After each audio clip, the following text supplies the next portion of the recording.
नमस्ते दोस्तों। आज की इस वीडियो में हम जानेंगे stock journal entries. Stock journal entry क्या होती है। तो आपकी नॉलेज के लिए बता दूं, स्टॉक जर्नल एंट्री का मतलब है स्टॉक ट्रांसफ़र करने के लिए जो भी एंट्री हम करते हैं उसको स्टॉक जर्नल एंट्री कहते हैं। उसे स्टॉक जर्नल एंट्री के द्वारा किया जाता है। यह मैन्युफैक्चरिंग और प्रोडक्शन एंट्रीज भी उसके द्वारा भी किया जा सकता है। स्टॉक जर्नल एंट्री के लिए सबसे पहले वाउचर में जाएंगे। वाउचर के लिए भी एंटर करें और यहाँ से आप F10 प्रेस करेंगे और यहाँ आपने लेफ़्ट साइड पे देख सकते हैं कि आइकन्स हैं। इसमें F10 वाउचर दिखा रहा है, शॉर्टकट F10। इसमें स्टॉक जर्नल एंट्री सबसे लास्ट है और टैली की गेटवे से आप Alt F7 से डायरेक्टली स्टॉक जर्नल एंट्री को ओपन कर सकते हैं। इसे ओपन करेंगे। अब यहाँ देखिए ऊपर सोर्स कंजप्शन लिखा है और यहाँ डेस्टिनेशन प्रोडक्शन लिखा है। सोर्स कंजप्शन का मतलब है कि एक आइटम क्रिएट करने में आप क्या क्या रॉ मटेरियल कंज्यूम कर रहे हैं। मान लीजिए हम कोई फुटवेयर मैन्युफैक्चर करते हैं और उस फुटवेयर को बनाने के लिए, एक फुटवेयर को बनाने के लिए हमारे पास उसमें क्या क्या आइटम लग रही हैं, उस आइटम्स को हम यहाँ पे लिखेंगे और उतने आइटम से कितने फुटवेयर बन रहे हैं वो यहाँ पे आएगा। तो चलिए शुरुआत करते हैं, आपको बताते हैं किस तरीके से होगा। तो सबसे पहले रॉ मटेरियल कंज्यूम करेंगे, Alt C से आइटम क्रिएट करेंगे। फुटवेयर में हमारा ईवा कंपाउंड यूज़ होता है।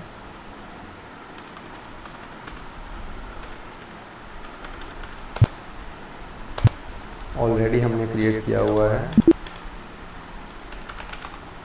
ईवा कंपाउंड। कंट्रोल M से आप इसे मॉडिफाई कर सकते हैं। यहाँ देख लीजिए ईवा कंपाउंड रॉ मटेरियल में ले रखा है, केजीज में कंपाउंड आता है और टैक्स 18% लगता है इस पर। मान लीजिए हमने 5 किलो ईवा कंपाउंड यूज़ किया और उसका रेट रहेगा 102।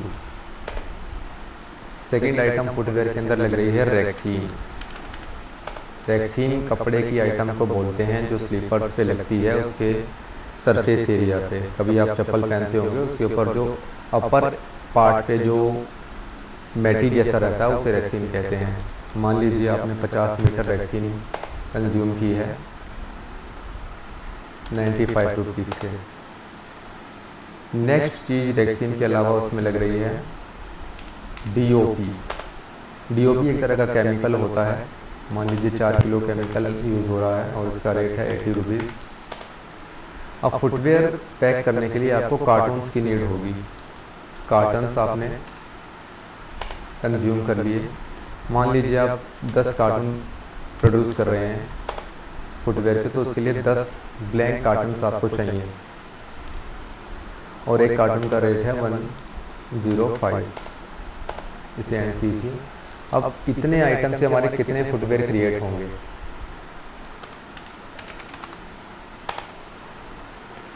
टेन फुटवेयर क्रिएट होंगे। मान लीजिए कि एक फुटवेयर का कार्टून जो है 36 पेयर्स का है, तो 10 कार्टून्स हो जाएंगे 360 पेयर्स और एक कार्टून का रेट है 65 रुपीज़। यहाँ से आप सेव कर दीजिए। अब इसका इफ़ेक्ट देखने के लिए आप स्टॉक समरी में जाइए और यहाँ देखिए 360 पेयर्स क्लोजिंग वैल्यू शो कर रहा है फुटवेयर की और रॉ मटेरियल जो हमने कंज्यूम किया वो भी यहाँ पे शो कर रहा है। 360 पेयर्स हमारे पास स्टॉक के अंदर शो हो रहे हैं। अब इस स्टॉक को कंज्यूम करने के लिए हम सेल करते हैं। वाउचर में जाएंगे, F8 प्रेस करेंगे, सेल पार्टी।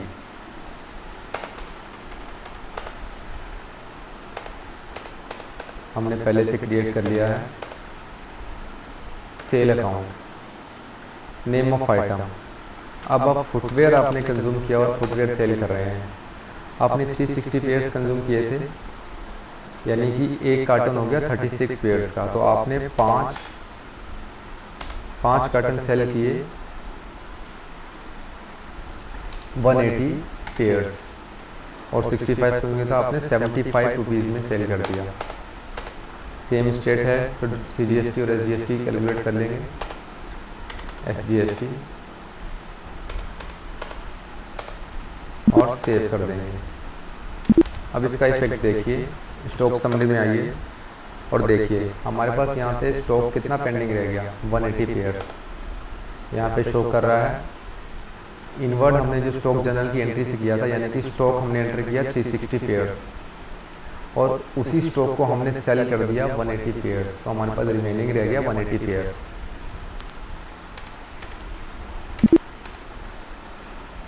एक एंट्री के द्वारा और समझेंगे हम। F10 प्रेस कीजिए, स्टॉक जनरल, यहाँ आइटम क्रिएट कीजिए। मान लीजिए आप कंप्यूटर परचेज कर रहे हैं, कंप्यूटर का स्टॉक जनरल एंट्री से मेंटेन कर रहे हैं,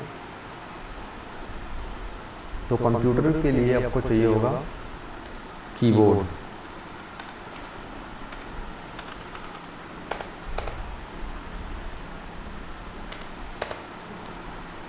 इसमें आ गया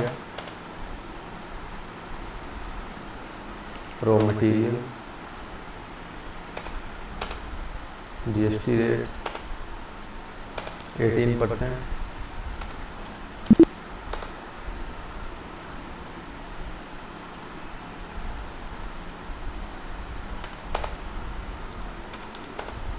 पीस,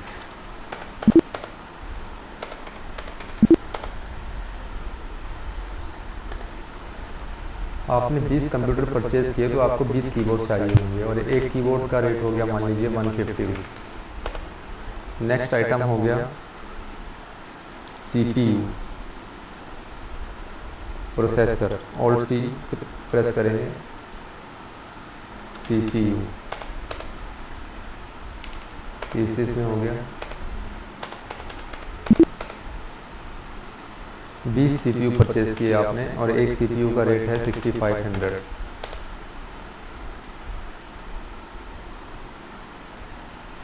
नेक्स्ट आइटम हो गया माउस,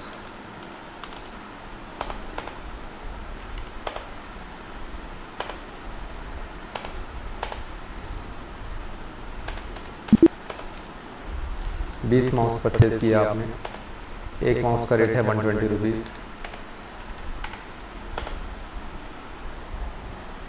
कैबिनेट,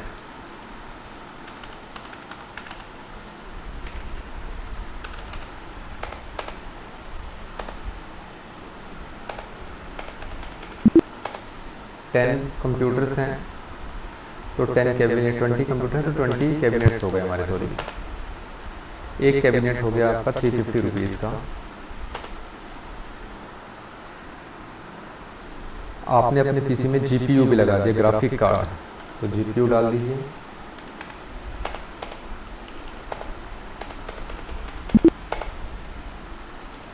ट्वेंटी जीपीयू हो गए और एक जीपीयू का आइटम, एक जीपीयू का रेट हो गया आपका 12,000 रुपीज़।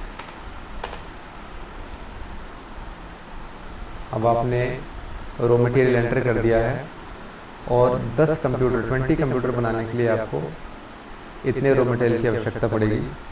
ऑल्ट सी प्रेस करेंगे, कंप्यूटर आइटम क्रिएट करेंगे,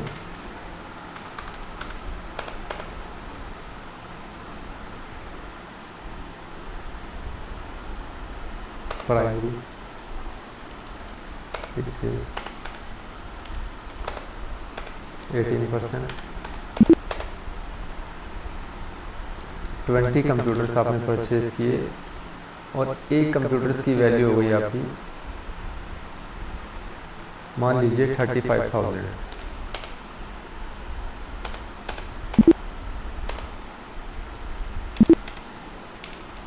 स्टॉक समरी में चेक करेंगे, 20 कंप्यूटर शो कर रहा है,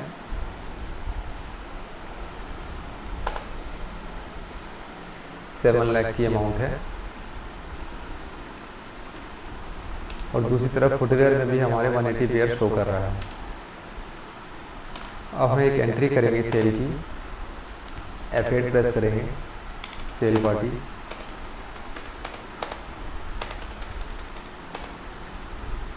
और इस एंट्री में हम दोनों आइटम सेल करेंगे। मान लीजिए कंप्यूटर सेल कर रहे हैं, 20 कंप्यूटर्स हमने स्टॉक जनरल एंट्री से इन किए थे, तो 10 कंप्यूटर हमने सेल कर दिए 45,000 से। क्योंकि हमें प्रॉफिट का मार्जिन लेके चलना पड़ेगा।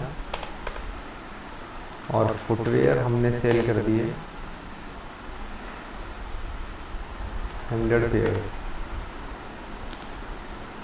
75 रुपीज़ से। टैक्स कैलकुलेट कर लेंगे।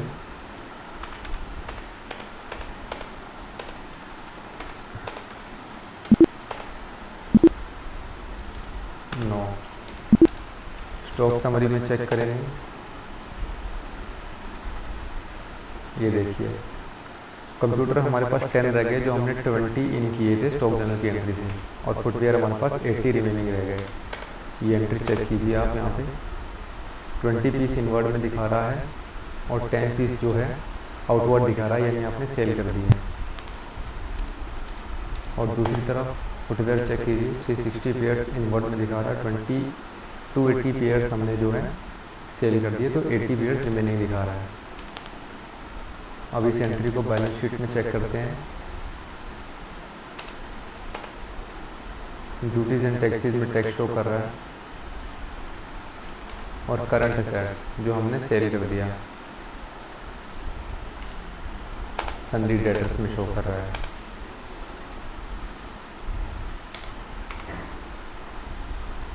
यानी कि इतना आइटम आपको पार्टी से रिसीव होना है, इतने आइटम का अमाउंट।